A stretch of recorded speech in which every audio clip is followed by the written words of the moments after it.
Welcome back to a Celtic State of Mind. It's Wednesday, it's 12:30, and it's pre-season. I'm Paul John Dykes, joined by Chris McAway and John Hughes, Patrick McGilp. 4 Celtic fans talking about Celtic for the next hour, and you are welcome to jump in on the chat. I have no idea at this moment in time why YouTube have introduced crowns and all that nonsense in the chat, but I'll figure it out. Between Chris and I, we'll figure it out, and we'll put a stop to all that. Chris McAway, welcome back. It's a Wednesday, it's pre-season, but there's always something to talk about when it comes to Celtic. Some good news to start off the show with, and it would appear that Dyson Maeda wants to be at Celtic. He said, and I like this quote, "I am who I am because of my team, Celtic." Now, let's hope. Well, I mean, that you should have followed that up with, "and what I am needs no excuses." Would I need to have got the mic out though? And yeah, really killed it. In fact, the audience would have dropped off like you would not believe, John, if I got the mic out. So, Chris, we're starting with a positive here because I think going into this pre-season, my big concern, I've said this before, is that Celtic will sell a big asset. We always do. The last few seasons proves that. You know, we were talking about up to 2 players over a season leave the football club of quality that you would much rather see contributing to Celtic as a team. And obviously, you know, there's been talk about 4 different players going into this pre-season. I'd like to keep them all. Arnie Engels has apparently had interest from Atalanta, Nicholas Kuhn, it might be RB Leipzig, it might be Newcastle, Hatate, interest from Italy, and of course, Dyson Maeda, interest from a number of different clubs. And so, yes, that fills me with a wee bit of confidence, Chris. It's good to hear. It was nice, yeah. I mean, it was still a little bit ambiguous, but it's certainly what you want to hear as a Celtic fan. You want to hear the players talk positively about the club. It didn't strike me as a kind of "thanks for the memories, farewell" type of quote. You know, it did seem that it was more forward thinking and give me confidence that the player will be here next year. I mean, look, it's been the model for the club for a number of years now, where we bring in players for relatively low fees. We allow them to develop, or we get the best out of them for a couple of years, and then we send them. You know, we sell them for really good revenues, and it's worked very successfully. And in fact, it's working double now because we're actually selling players for big money and then bringing them back for less money and still getting the benefit out of them. So the model's evolving. At the same time, as a Celtic fan, when you look at how the club is being run and you look at how sufficient we are financially, there has to come a point where you say, okay, how do we change this model up a little bit and say, actually, our focus now is maintaining the quality on the pitch. And it shouldn't be a case of rinse and repeat. Okay, we've had a couple of years at that player, sell them on, big money, start again. Because there's always a risk the players you're going to bring in aren't going to hit the level of the grade that you expect. So when you've got proven talents like Maeda, like Hatate, etc., if you can keep them, and it's not something that's putting you in financial jeopardy, then for me that should always be the priority. Keep your top players, build your quality on top of quality that's already there. And the other thing we've seen is, with players like Jota coming back, KT's coming in, players are recognising that Celtic is a top place to be. It's a top club to be. The grass is not always greener. We've seen it with Jota. We've seen it with a lot of players who've found out, and their careers not maybe went the way they've wanted. And so, Celtic for me is almost demonstrating to players, this is a great place for you to go and have a fantastic, the best years of your career, progress in Europe, consistently winning trophies, top of the league year after year. We're starting to make the club more appealing. And I think we've got the financial power now to start attracting higher calibre of players in the recruitment window. So yeah, great news from Dyson. I'd like to see it formalised and a nice big signature on a contract. But like if he's making those sort of noises, then it can only be a positive. There was I don't know if anything's been added to this, Patrick. You maybe have seen something, but there was something of a cryptic tweet that came out from Celtic's official X page, wasn't there, in relation to Dyson Maeda? Do you think that was connected, or have they come back with, I don't know, they're selling new merchandise like blow up Dysons or something like that? Is that what they were going to announce? I mean, knowing Celtic, it's entirely possible. I seen that first before I seen Dyson's comment, so I was quite puzzled by it myself. And I've not seen anything further this morning. Obviously, I've seen his comment since about hopefully wanting to stay. So it still is a bit cryptic, and hopefully there is a contract extension in the pipeline. I think it was Tannadice. Rogers was talking about a potential contract extension, and that's when he mentioned Dermot Desmond's name, so I dropped his name in, and I think we've spoken on here about, is he an absent landlord or is he too involved in these sort of processes? Because, should an owner be involved in a contract negotiation with your star player? But no, beyond that, it was quite cryptic. It was quite random. Maybe they're just trying to gauge social media engagement in the off season. Who knows what they're up to. But in terms of the player, I hope he stays. And fingers crossed he signs a new deal. Just on the other player that you mentioned, Engels to Atalanta. I seen yesterday that Gasparini has left Atalanta. Yeah, So I that don't know was if that. interesting. I don't know if that's. It probably makes Atalanta slightly less appealing to the player, I would say. But then again, you could have someone walk in there and say, first signing, Arne Engels, pay the money, and then he's off, because anything above 25 million we seem to accept. So that could go both ways depending on who they decide to appoint. But certainly from a Arne Engels point of view, I would say that makes Atalanta a less appealing option, in my opinion. Still a Champions League club, still living on the outskirts of Milan. He would probably live in the inner city of Milan, so certainly appealing. But that was an interesting move, I thought. So could maybe more chance of him staying, I think. That I would love that. I mean, sometimes like Kyogo goes to a club, the manager changes, the move turns into a nightmare. I've been seeing that he is perhaps garnering some interest from Brentford as well. Obviously, Brentford are all crying because of lost Stephen Presley, John. They'll be devastated at that. And almost as devastated as the Dundee fans who are inheriting him. John, what do you make of it? Because I do expect it, not because I'm a pessimist, but history tells us Celtic will sell a big player. And if I was to be pushed into a corner, the one that I wouldn't want to lose out of the four would definitely be Dyson. Engels, I think it's too soon, premature to sell him. I think he can be a bigger player and a more effective player next season for us. Hatate may well have come to the end of his cycle, and if that's the case, you absolutely wish them all the best. And Kuhn, because of his form, we need to come up with a different descriptive term than falling off a cliff. That's turned into the new, he's a Rolls Royce of a player. We need something new. Kuhn seemed a wee bit, I don't know, checked out in the second half of the season, John. If that's the case, let him go. But Dyson, we can't let Dyson Maeda go. Well, first of all, I think the tweet was only cryptic because the lyrics were wrong. They went do, where we all know it's da. So that explains the mystery, because I was looking at it going do what? So anyway, it would be great if Dyson stayed. So he's the one we're most likely to get more money for, I think. But it would be fantastic if he stayed. He offers so much to the team, and potentially means, we play him on the wings, get another striker in. We don't need a third striker because he can always fill in. That third striker role is always a real problematic one. Who wants to be on the bench permanently, or most of the time not even in the squad?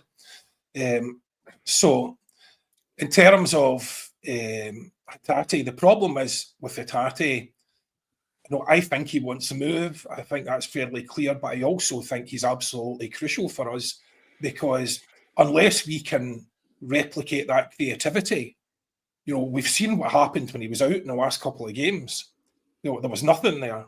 There was just no creativity at all. It was just rinse and repeat, from one side to the other, the usual when things are stale. So that's I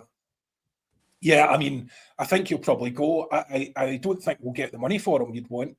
So I don't think it's going to be a good move for us, either in financial terms or in relation to what it does for the team, because I'm not sure. It's not easy to replace that kind of skill level, despite all the frustrations that it brings. That wee bit of magic, and that's why Brendan keeps on playing him, just even when he's having a bad game. A friend of mine said you can tell in the first 20 minutes where he used to be subbing Hatate, but that's not. And then he went on to prove that wrong by having great second halves in games. So, it's a very difficult one. I mean, if I was the manager, I wouldn't be keen to let him out the door unless I had a cast iron, quality replacement for him, because it's going to make a big difference. Kuhn, his stats are obviously still impressive, even if you spread them over the whole season. But I think the issue we have with that is that his problem is one of mentality, and that is not something that's easily forgiven by Celtic fans, or I think by most fans. You can be a bit garbage, you can be a bit off form, but to be off form for half the season after being in the best form of your life seems a bit unlikely. So I think most people are, thinking, would they, based on the first half of the season, I wouldn't have let him go if you told me at gunpoint. Based on the second half of the season, it's really a shrug of the shoulders, depending on how much money you get in. So, and that's down to the player. So, I mean, you can't really blame us for saying that. It's just the way he played. Yeah. It's based on performances, John. I mean, we cannot make up body language stuff. Some people just look crab it. Some people just don't look interested. Samaras often didn't look interested, let's be honest, half the time he wasn't. But Nicholas Kuhn has got that habit of just looking like really annoyed or cheesed off even when he's happy. That's fair enough. But based on performances, you're right, John. You cannot deny what you've said there. No, but I mean, this is going to be a stressful summer for us, I think, because the guys who are really, really important in the team, who are the backbone of the team, are all potential moves away. And whether the board is going to carry on sanctioning the big money spends of Brendan, when Brendan's big money spends haven't done that well. Do you know what I mean? So, as I understand it, the conversation with Dermot Desmond over, breaking the budget barrier for Alameda was about his potential and his ceiling and how high he could go. Well, not looking that way at the moment. Arne Engels, all of the stats guys said, but how does he fit in this team? All of the analyst boys, that do this online were like, I don't really understand where he fits in the team. And now after this season, I don't think the rest of us do either. So could he get a lot better? I think he's going to be a tremendous player. I'm not sure for us, so where he plays. So, but I think he's going to be a great player for someone. But essentially, what we do have to do, we do have to replicate this model, and that's the problem. We have to sell people for big money, and then we have to buy potential for much more money than we paid before. I thought it was a great sign by Engels because he was potential, and he was potential for 11 million quid. That's fantastic. That's what we need to do. That's the only way we're going to up our game and up our quality. Downside of that is we need to have people good enough to let go that they make enough money to keep those transfers ticking over. And we have seen exactly how reluctant the board are to actually spend money net. What was it last year? We spent 39 million and brought in 53. You know what I mean? So we didn't spend a penny in transfers for all intents and purposes. You know what I mean? Despite the big numbers, we still made money off it. So there was no net spend at all. And the action took place so late that the conclusion was almost inescapable that they were waiting for the sales before they approved the transfers. And that makes it really difficult to plan for the manager. So, the manager's got some real challenges this year, real challenges. Can I just, what we need to help the manager? And I just want to read this out. I was thinking about it. We need someone to oversee the development and management of effective operations to support high-level football performance, including the identification and development of talent, in line with the club's objective to develop Champions League players through our academy and recruitment processes. In addition, you'd like them to work with the club's analytic functions, supporting colleagues across the club to continuously improve Celtic's processes. That's what I think you should have in place. Whose job description is that, John? Oh, that's Paul Tisdale. Because there is absolutely no way you'd have recognised it from the job description. Still waiting on that presentation for Tisdale. Were you at the fans forum, Patrick? Were you at that fabled fans forum, incidentally? I was not. Declan was there, and Paul course he Tisdale was. was there, and they gave a Of course, Declan was it. Declan hosted it. and Paul Tisdale was there. I think Paul Tisdale went first, and this is just information that Declan has relayed. Paul Tisdale gave this sort of presentation. He says he's working with Brendan. Crucially, he said he hopes Brendan is there for a long time. He didn't say whether he would be or not, but he says he hopes. And I mean, Declan says he appeared quite impressive. He never had that hat on, so maybe that's why he appeared quite impressive. But you know, obviously the proof is in the pudding, as they say, and this summer is definitely going to be the pudding. You know, I was just trying to find there what the exact date was that he was appointed, October 2024. So he kind of had the January transfer window, but maybe not really. But this summer, I mean, he's got to earn his wage, you know, whatever it is. He's got to do the business because, as John says, it's a massive summer in terms of outgoings and incomings. It's huge. If you take Tisdale's hat and Russell Martin's hipster beard, do you know what I mean?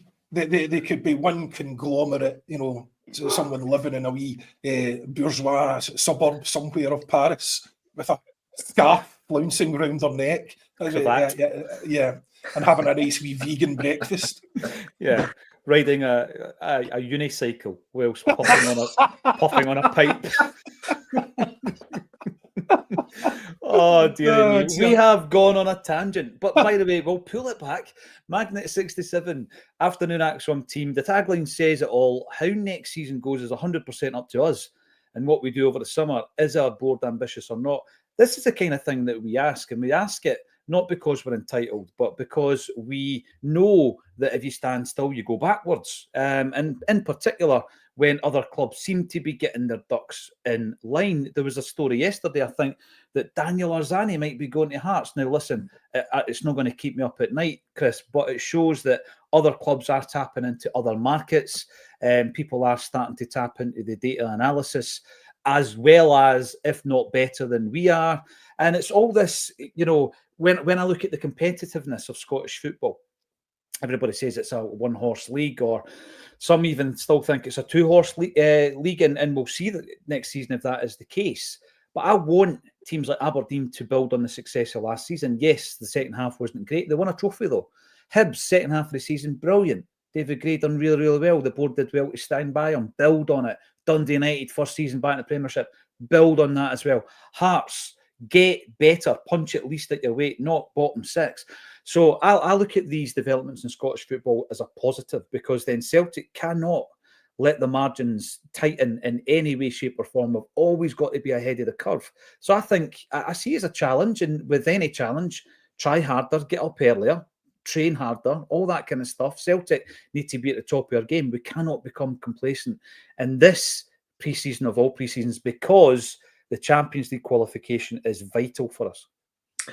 It's vital to continuing that successful season we had in Europe last year. You know, the progression that was very evident. You know, we've got to continue that. I think that's the minimum expectation. Is getting into the Champions League and at least equaling what we did this season. I know last season rather. So I know that there's a lot of perception that we had an easy draw in the grand scheme of things. So I don't really buy into that. I think you can only play and compete against what's placed in front of you. So I think we have to, first and foremost, we have to sustain our participation in that competition, and we have to try and build on the progress we had last season. And the only way we're going to do that is to lead the way in terms of recruitment, in terms of our squad management, in terms of our revenue generation. You know, we're the top club in the country. You know, we've got to act like it. We've got to demonstrate, you know, the financial power we've got. We've got to demonstrate the so-called the expertise that we've got at our disposal. You know, we've got to leverage the appeal of the club and the international reach that we have. We should be the one that's okay. Look, we're building, as I keep saying, we're building quality on top of quality. So that's difficult, right? That's a lot more challenging. That's not just that simple case of replacing players or buying players to make up the numbers. You know, we've got to be very, very, very, very well practiced in terms of our recruitment. We've got to be able to approach it in the right way. because it's going to come under the most scrutiny. No other club will come under the scrutiny that we'll come under if we get recruitment wrong, and not just by our own fans. We'll get slaughtered in the media, we'll get slaughtered from opposition. It's the pressure's definitely there. But surely to goodness, we've got a consistent manager, we've got a consistent backroom team, we've made all these appointments, the man in the hat, and whatever you want to call them. All these appointments surely have to yield something. They have to yield some sort of positive result when it comes to recruitment. We've got to start seeing even incremental improvement season on season, and I don't think we've had that for a long time. So last season we spent, a good outlay, irrespective of whether you think Ida was worth the money or Engels was worth the money. The fact is, the manager wanted these players, and the club backed them and gave them these players, and spent maybe, justifiably, maybe over the odds. So the case is, well, why can't we do that again? Why are we not doing it again this season? As John said, we didn't produce a loss last year, so the money's there. Can I defend Brendan a wee bit on this one, Chris? Right, you're right. He wanted Ida, he wanted Engels. He didn't say to the board, pay 9.5 and pay 11. No. If the board had done the job properly and efficiently, we'd have got both players cheaper. Yeah. If we'd done it quicker, John. I mean, the Engels thing, arguably, he was hedging his bets to see what moves came in. But we all know what happened with Ida. We know that there was a January loan to buy option for an Italian club, and the to buy option wasn't £9.5 million. It was nowhere near it, John. So, in a way, yeah, Brendan Rodgers, he's got his dibs on those two players. If they work out, he gets all the credit. If they don't, he gets the flack. But it does work in conjunction with the people doing the deals, John, and we need to do those deals better. But again, and the reason why that Ida situation happened was because he was a last-second loan signing that was recommended by somebody Brendan knew, and Brendan knew the player because he'd worked with him before. But this was literally the last minute of a transfer window. We were going to be doing nothing. And so the deal was just straight loan. You didn't have time to negotiate anything else. You're probably 24 hours and they weren't prepared to negotiate at that point on the loan to buy. You didn't have time to do anything else. So right from the get-go, the problem was with the process of recruitment, starting with who we source the players. So that was problem number one. Problem number two is we couldn't negotiate the loan to buy. Problem number three is Brendan insisted he still wanted him, and the board, acquiesced to that, but effectively we were blackmailed. So, I mean, the guy, realistically, I think we all know, was worth anywhere between, 3 and 6 million quid. 6 million quid would have been the upper limits, I think, if, we'd done the deal properly. But again, it's not the player's fault, but it is something that the fans, whether consciously or subconsciously, hold over his head, because that is a lot of money for us, and it's not his fault, but it is something that we have to take into account. There's a number of problems there, and there's 3 straight away. And what is it? Alan always says about the tactics: if you make 3 mistakes in a row, that's going to be a goal against you. Yeah, and that was a goal against us. It was, a wee blot in the copybook. And by the way, with regards to Ida and Engels, the argument I've been making all season is when you look at the players where they are now compared to where they were when we bought them, they have progressed insofar as, and this is my thinking behind this, Adam Ida, bit part player at Norwich, he becomes the first choice striker at Celtic, he scores goals in Champions League, and he continues to score for Ireland. Is he further in terms of his progression? He might not be worth it anymore. Engels, similarly, comes to Celtic as a 20-year-old. He has now got a Champions League campaign under his belt with man of the match performances, assists, etc. in that. He's won a double. He's played 50 games. Is he worth any less or any more? I'm going to ask you guys a question. Patrick, if we got a £15 million bid tomorrow for Arnie Engels, would you take it? No, I don't think I would. I think it can be better next season. And, I mean, Atalanta quoted him at 20, so you've got to imagine that he's around the 20 mark. Would I take 20? I'm biased. I quite like the player.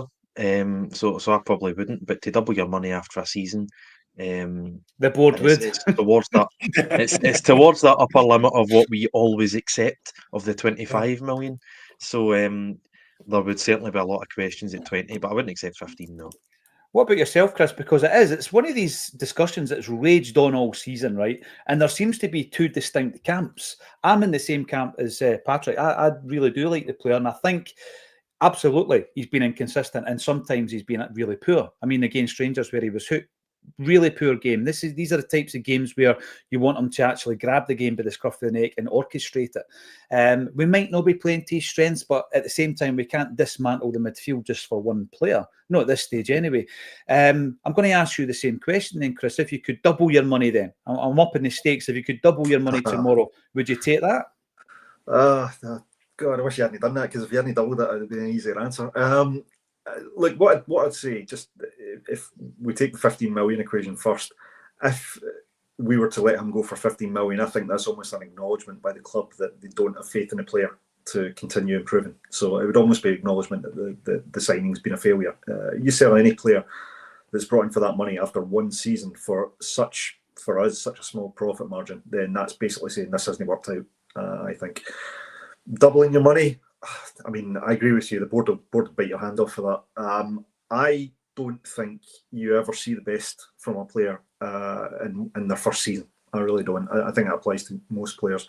There are some players that, based on the eye test, you can say, no, they're not quite going to, they're not quite going to make the mark. There are definitely some players fall in that category. But when you're such a big outlay for a player, I think you've got to give him at least 2 seasons to show what he can do. Now, there is a risk involved in that, is what happens if he goes into his second season and he's an absolute stinker and his value completely drops and you've lost that opportunity, right? And then maybe you are thinking about selling him on for maybe only 1 or 2 million above what you paid. But I think the player's done enough to justify the trust for at least another season. And you would assume he's got the manager's trust, because the manager certainly wants to bring him in. So the board, yep, they would take the double the money. Me, no, I would give him another season.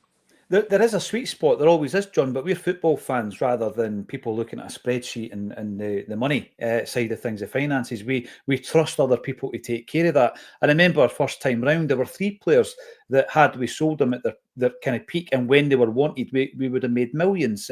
Weren't Fulham interested in Boyata for 9 million quid? Porto were in for Ncham. Chelsea wanted Craig Gordon. All of these players ended up leaving the club for Zilch, basically. But we're football fans, and I want to see the best players at the football club. What's your thoughts, John, at this stage with Engels? Well, there's a balance. You can't just sell all your best players. Do you know what I mean? So there is a balance. And we bought a young player with potential. Potential he clearly has. So, selling him now would be madness, right? Now, there's always a risk he could get his knee done, and never play again. So there's always a risk. That's the nature of football.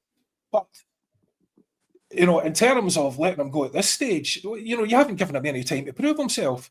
So what we've basically said is we bought him for 11 million because he has potential.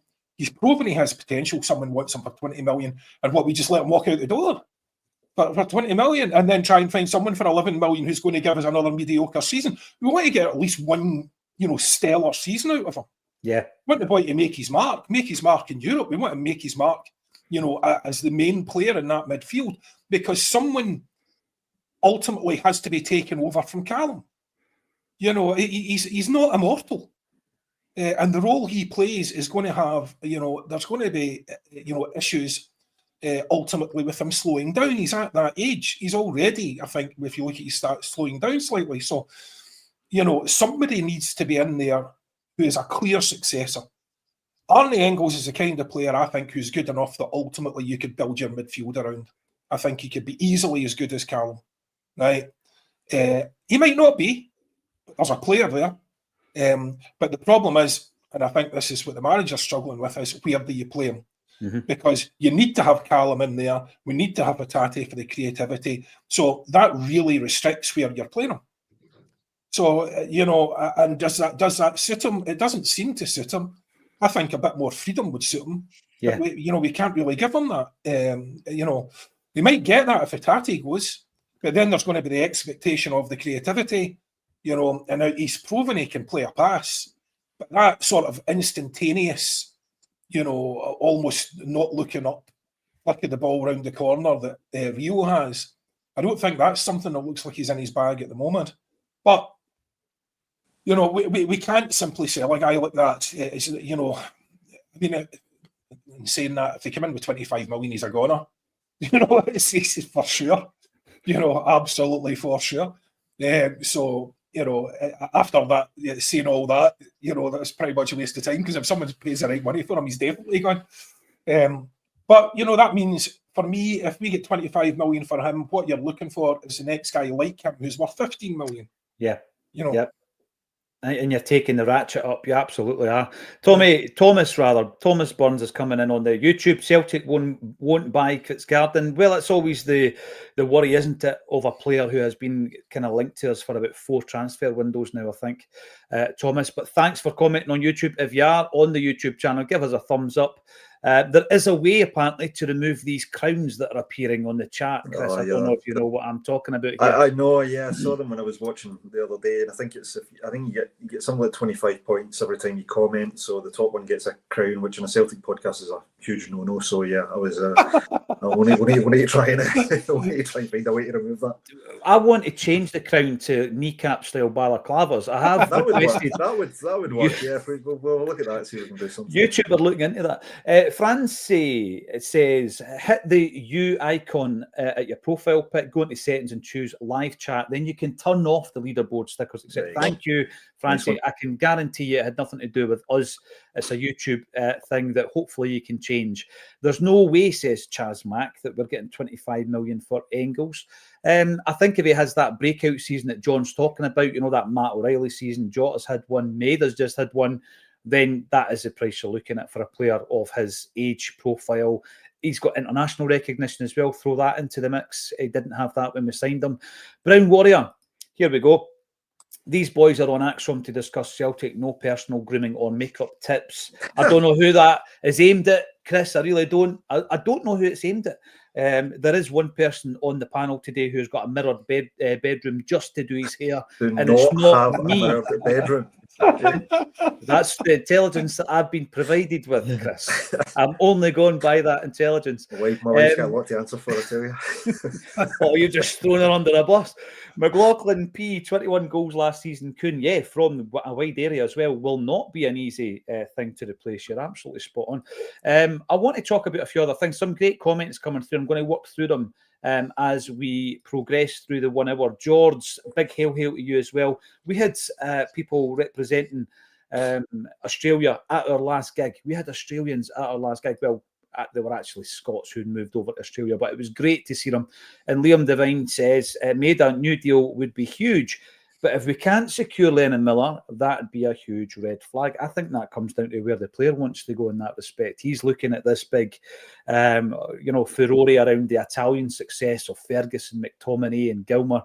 And I think he might have one eye on that. I don't know I've not looked at who his agent is, who Lennon Miller's agent is, and if they're maybe linked to one of the other Scots who are over in Italy at the moment.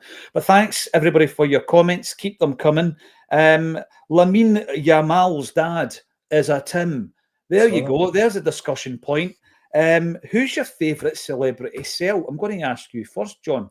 Who's your favourite celebrity cell, John Hughes? Other than yourself.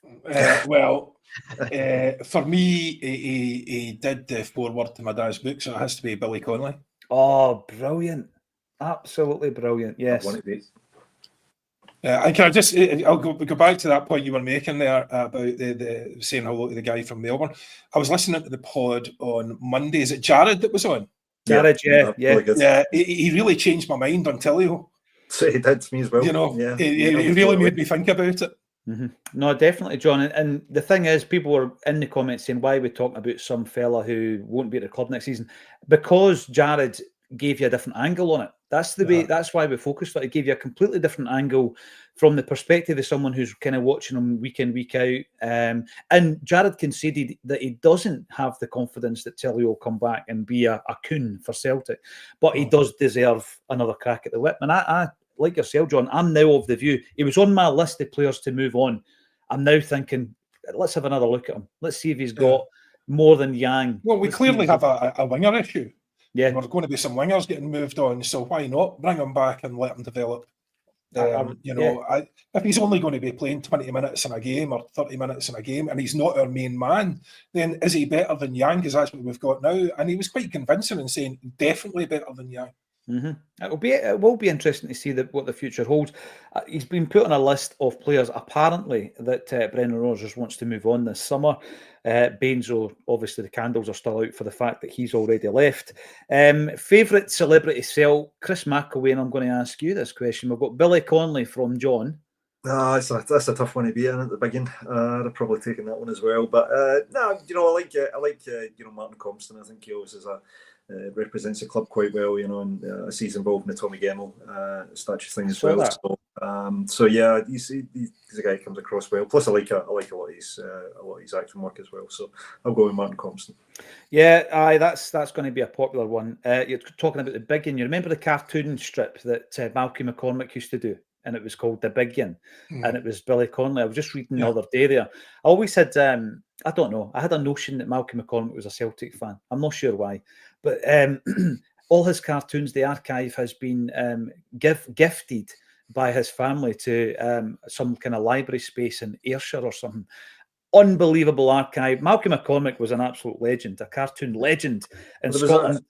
I tell you, my old man used to get a lot of books at the fire service when he was at like old comic books. There's an old, I need to see if he still got it, and it's an old comic album, a comic strip, and it's a Big Yin and Wee Man. I think Wee Man might have been the boy that played with him in the pubs. I can't remember the name, but they were absolutely brilliant. And every couple of cartoons, it was the Big Yin with a Celtic top on and going to the football and that sort of thing. And I wish I could dig it out again because it was absolutely brilliant. Patrick's currently trying to work out what cartoons are and if it's something that happens not chat. These are things from a bygone era. We've got Martin Compston, we've got Billy Connolly. Who gets your vote, Paddy? That's a tough one. It might actually be guest of This Is Acsom from a few months ago, Mick Lynch. I'm not sure if he's officially a Celtic fan. I know Eddie Dempsey is, who's the new General Secretary, but he's certainly obviously got a soft spot for Celtic. Snoop Dogg as well, just because it's absolutely hilarious that he's a Celtic fan. So one of those three. I'll sit in the fence a wee bit with that answer. One of those three.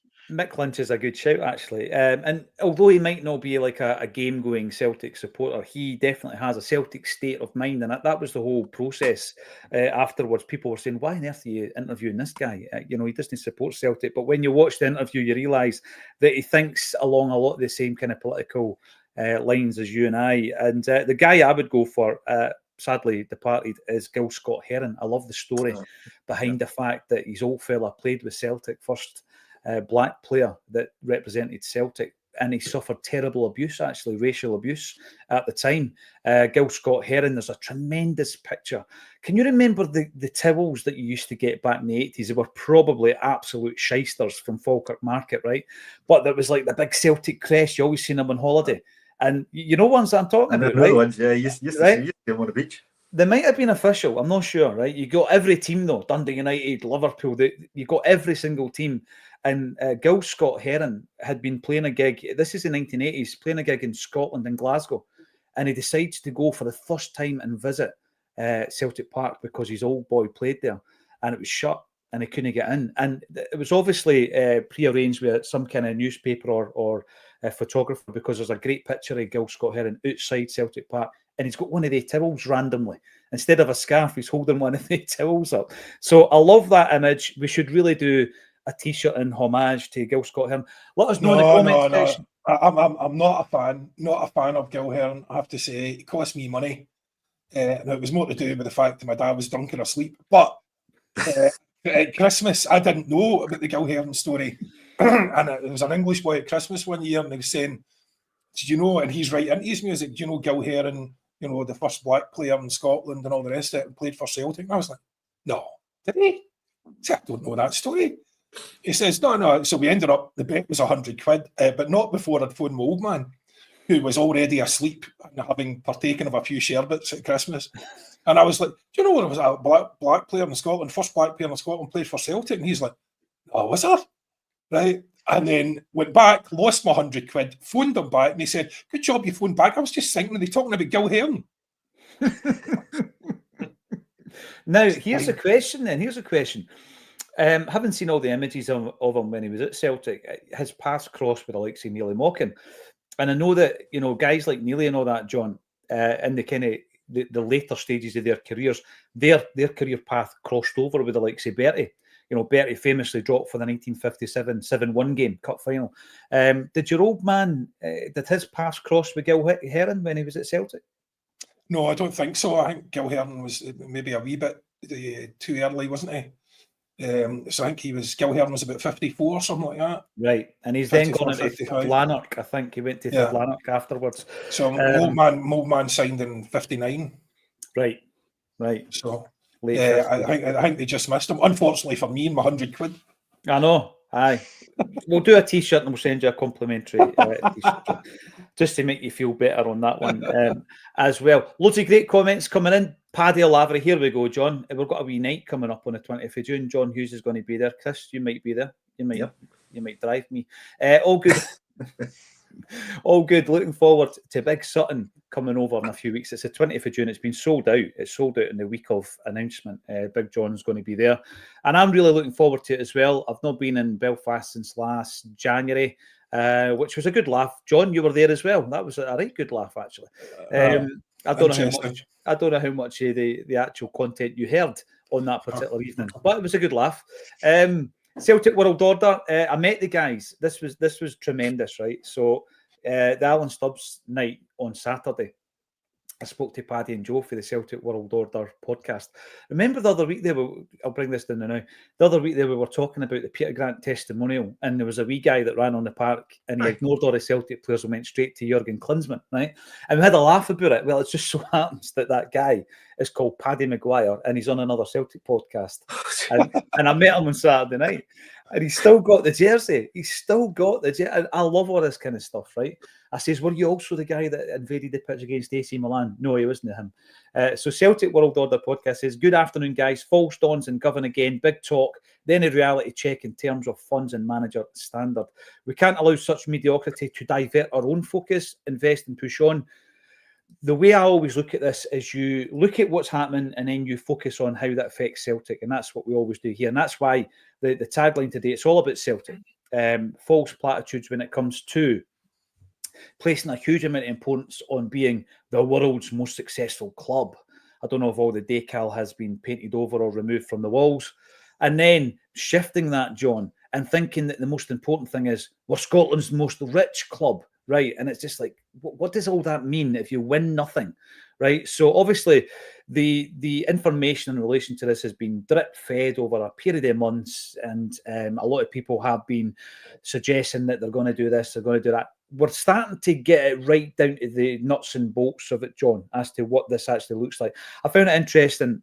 I'm not one of these Gary Neville, Huel drinking guys that spends a lot of time on LinkedIn, but I did read a very interesting post from David Lowe, who's appeared on Acsom a few times over the years. And when he writes about finances, I listen because he knows what he's talking about. Anybody who has been the advisor of Fergus McCann knows what he's talking about.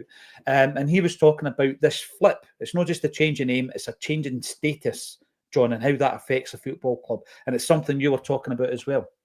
Yeah, very much so. So David had said that, but he didn't really expand on what that might mean. So there was a blog out yesterday by James Forrest, to some love, some hate, but I very much appreciate your work on this one, James, because it's pretty black and white. And it's fascinating to me because I hate puzzles, because anything I don't understand immediately frustrates me, and I never understood this takeover. Did you used to peel the stickers off a Rubik's Cube, John? Absolutely. Yeah, me too. Absolutely. I couldn't do it, so it was absolutely, I didn't have the patience for it. I would be at it like a minute and just quit.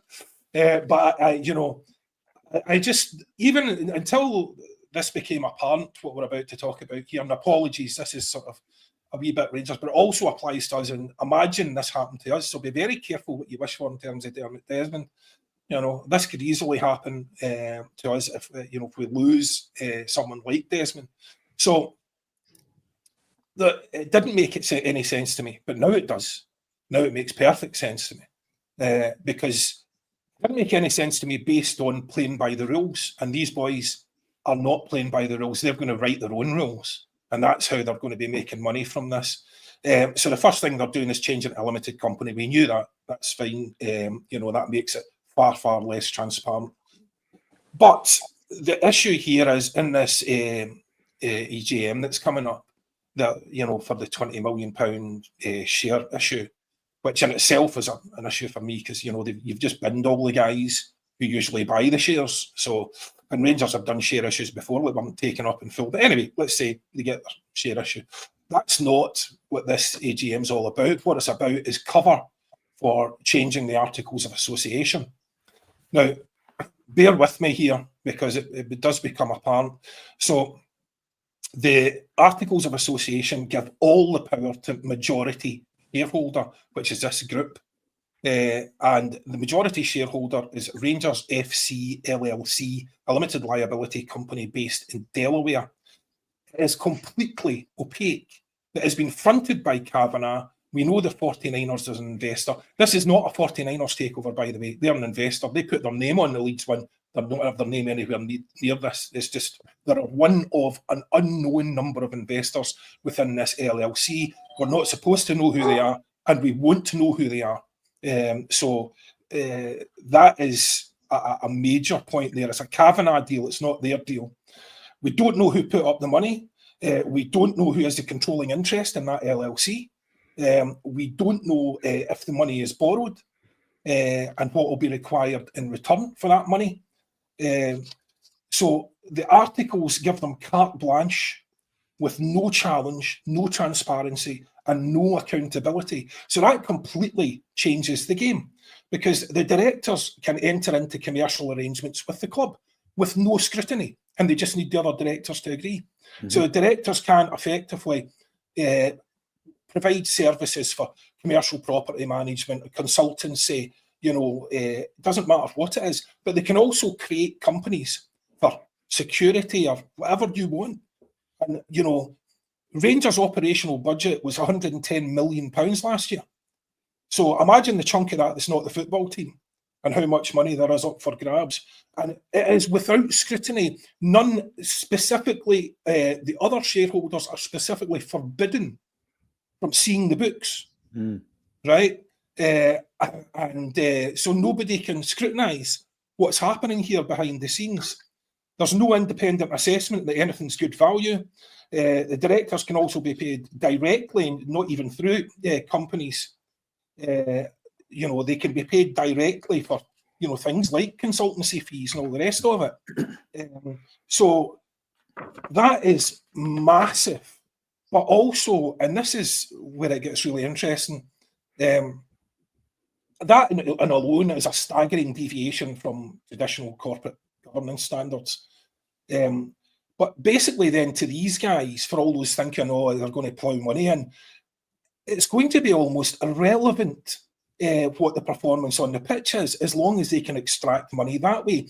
And anyone who thinks these guys are putting that much money in, 75 million apparently, if they think they're putting that much money in on a punt that the football's going to get better, you're out of your mind.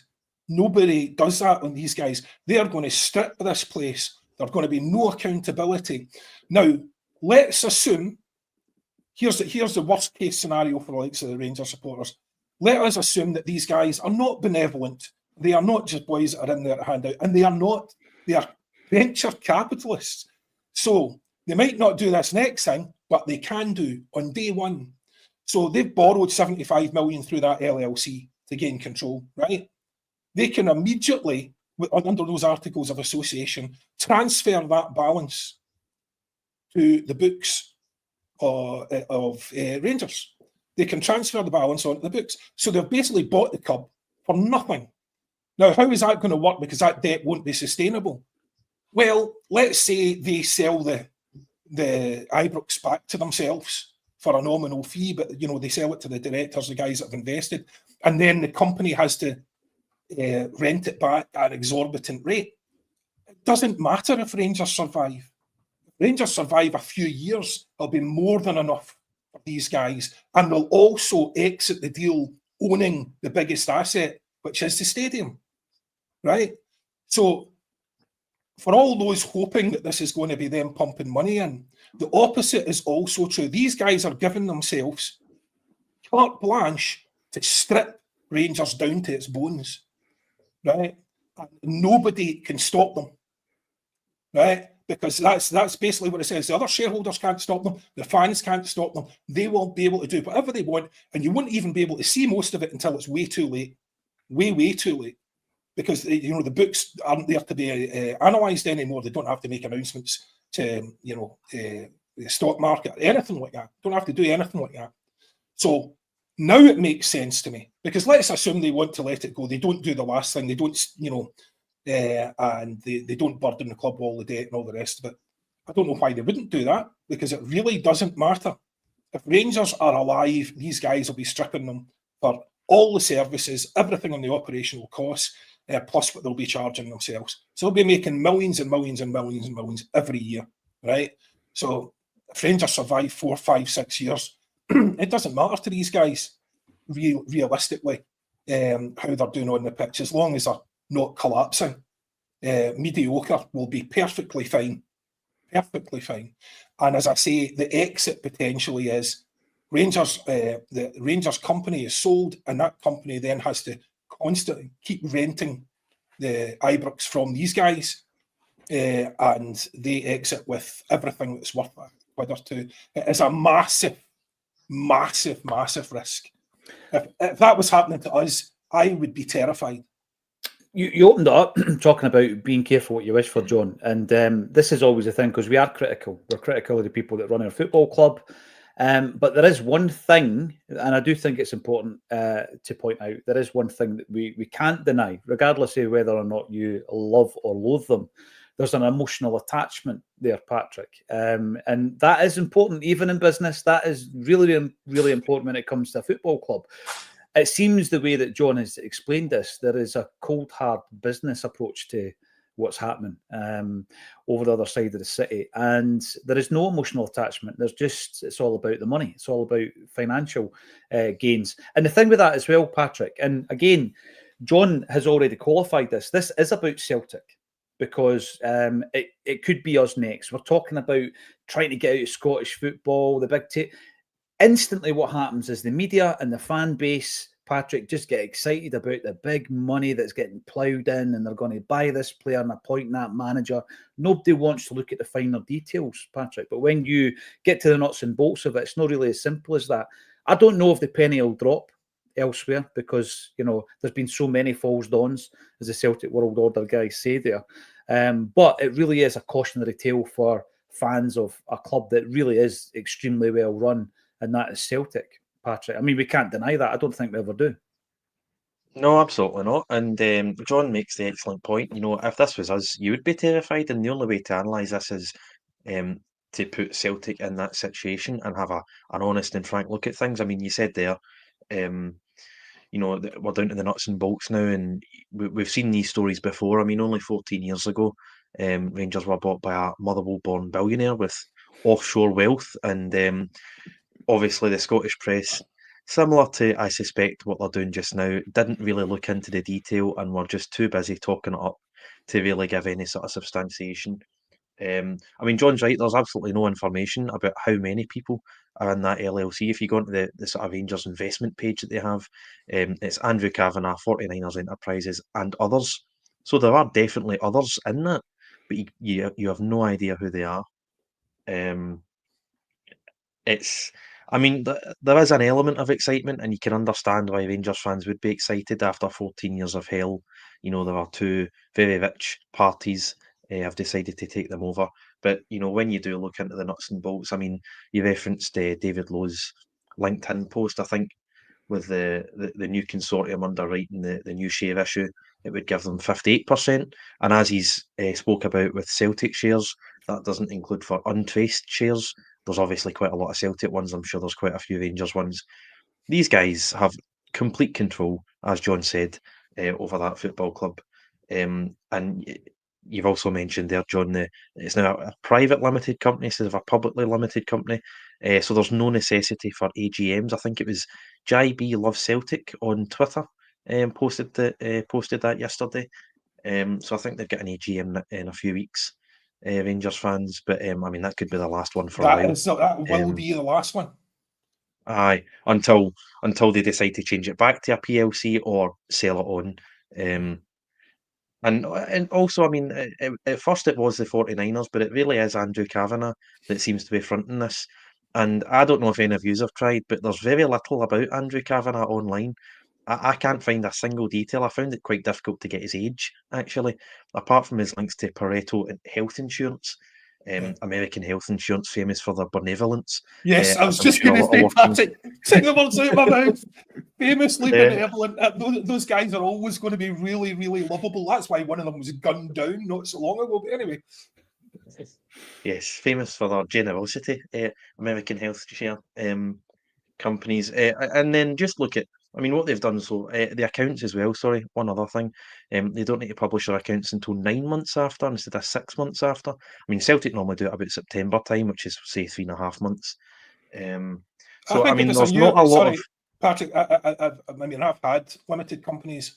I think basically, if it's a new limited company, you don't need to publish for nearly 2 years.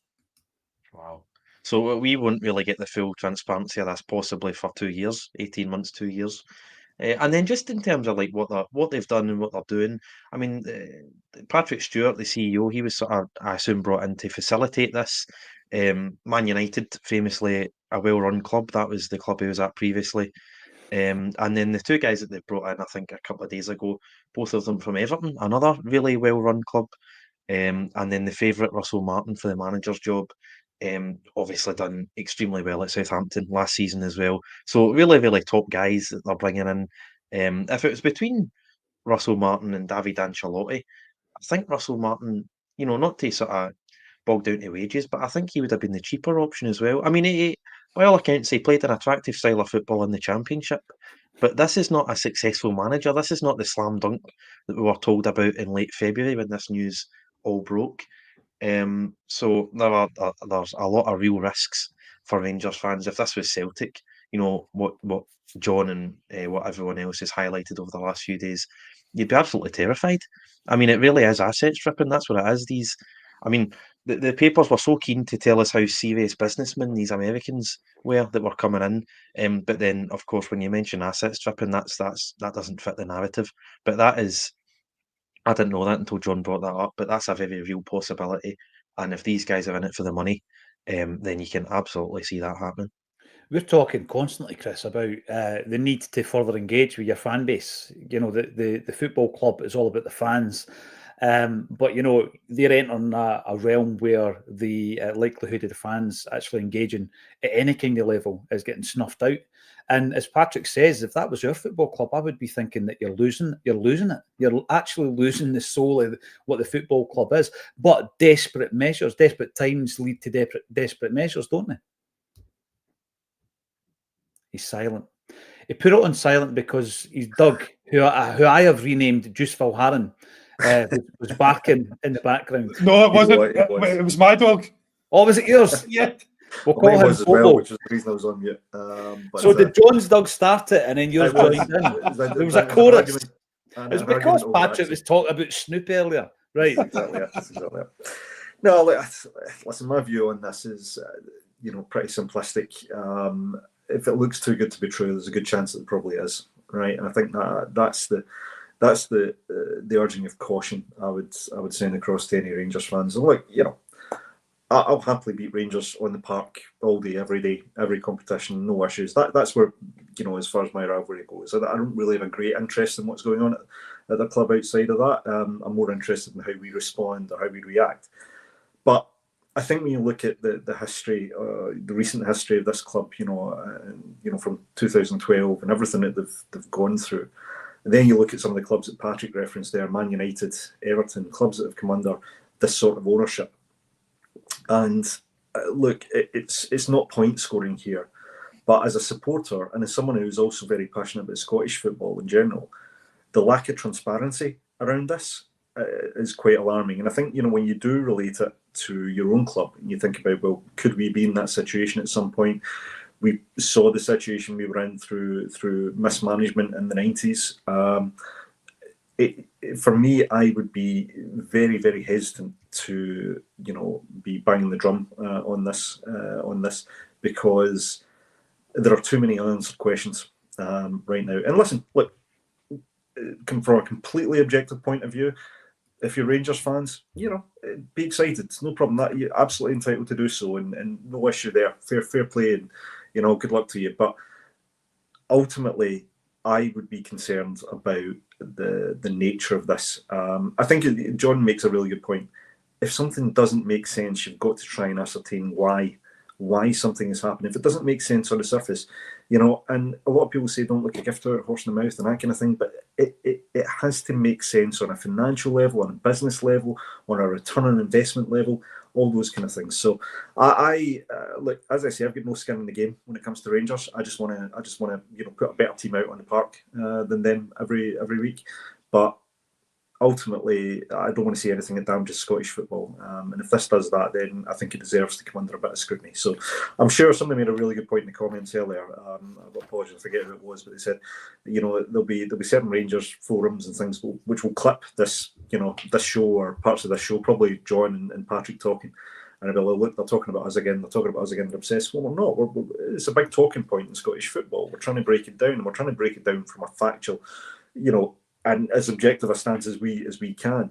But ultimately, I think there's going to be a lot more coming out of this, and you're starting to see in certain circles, you're starting to see a little bit of the trepidation is coming out in the Rangers fans, starting to ask the right questions. So we'll see. But no, I think more importantly, irrespective of what happens across the pond, and you referenced it earlier, Paul John, we're seeing there's moves afoot in other Scottish teams. They're starting to prepare for next season. I want to see us getting on the front foot here and be prepared for any sort of reaction that comes from any of our rivals. What does this have to do with Celtic? Well, you've nailed it. If it's not good, because obviously the press are given their own narrative, which is one of positivity. If it's not a good thing for Scottish football, when we get back to a situation where there's a real issue and it damages Scottish football, then obviously that affects Celtic. And that's why we're discussing it, because it is all about Celtic, and that's the angle that we'll take it from. Listen, we have run over slightly over an hour, but that's what happens when four Celtic fans get together to chat about football. Thanks everybody for getting involved. We are going to be live at the end of this month with Brian McClare and Peter Grant, and I've never seen the two of them together on a stage, but I'm thinking it's going to be a great night. The ticket link is underneath this video. If you enjoy what we do, subscribe to us on YouTube, and come back at 12:30 and join us on A Celtic State of Mind.